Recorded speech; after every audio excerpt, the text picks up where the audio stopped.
আর একটা জিনিস যে আমার এই রুমে ঢুকে আমি প্রথম থেকে আমার হৃদয়ের মধ্যে একটা শান্তি পাচ্ছি। কেন জানো? কারণ আমি এখানে বেশ আমার কয়েকটা পরিচিত মুখ দেখছি, যাদের সাথে আমার দীর্ঘদিন কাজ করেছি, প্রায় 10-12 বছর। এবং আমার মনে হচ্ছে আমি সাকসেসফুল।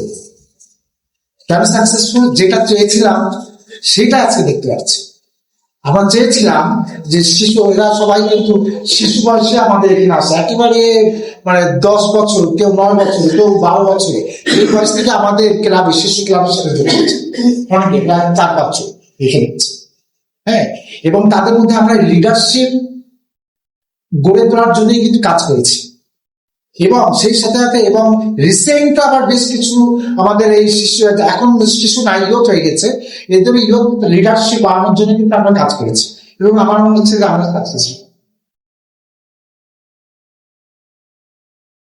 সেক্ষেত্রে তোমাদের সবার কাছে, আমাদের এখানে আমরা যারা আছে বড়রা, সবার কিন্তু বড় প্রত্যাশা আছে তোমাদের কাছে।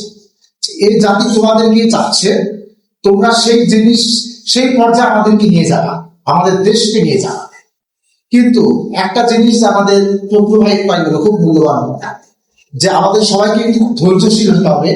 আমাদের মাঝে কিন্তু অনেক বাধা আসবে, অনেক বিপত্তি আসবে, কিন্তু ওই সমস্ত বিপত্তিগুলো, বাধাগুলো আমরা সবাই যেন ধৈর্য সহকারে সেগুলো মেনে নিয়ে আমরা এগিয়ে যেতে পারি, পিছিয়ে না আসি। কিন্তু ধৈর্যশীল হতে হবে। আমরা যেন কখনো কারোর সাথে বেয়াদবি না করে, এটাও দেখতে হবে। অনেক হয়তো ভুল বলছে, ভুল বলতেই পারে, বলুন, আমি বিশ্লেষণ করবো, অ্যানালাইসিস করবো যে সে ঠিক না আমি ঠিক, তারপরে যেটা আমার কাছে ঠিক মনে হবে সেটাই আমি করবো, কিন্তু তার সাথে বেয়াদবি করবো না। এটা যেন কখনো না হয়। তখন কিন্তু আমরা কষ্ট পাবো যদি এমনি থেকে, যে আমাদের ছেলেমেয়েরা আজকে যারা লিডারশিপে যাচ্ছে তারা সব থেকে ট্যালেন্ট বৃদ্ধি হয়েছে, কিন্তু বেয়াদবি করছে, তখন কিন্তু কষ্ট লাগে। তো এটা মনে হয় তোমরা কখনোই করবা না, এটা আশা করি। এবং আগামীতে আমরা এরকম ভালো লিডারশিপ বৃদ্ধির জন্য যাতে আমরাও এগিয়ে যেতে পারি। এবং ইতিমধ্যে আমার মাথায় কিছু প্ল্যান এসছে তোমাদের জন্য, কারণ আমরা কিন্তু এখন ইয়ুথ লিডারশিপ নিয়ে খুব বেশি কাজ করছি, আগামীতেও কিছু ডিজাইন করছি ইয়ুথ লিডারশিপ বানানোর জন্য। তাই সেক্ষেত্রে আমার কিছু প্ল্যানিং চলে এসছে তোমাদের। তো পরে ইনশাল্লাহ দেখা হবে, পরে আলোচনা হবে তোমাদের সাথে। সবাই ভালো থাকো, সুস্থ থাকো।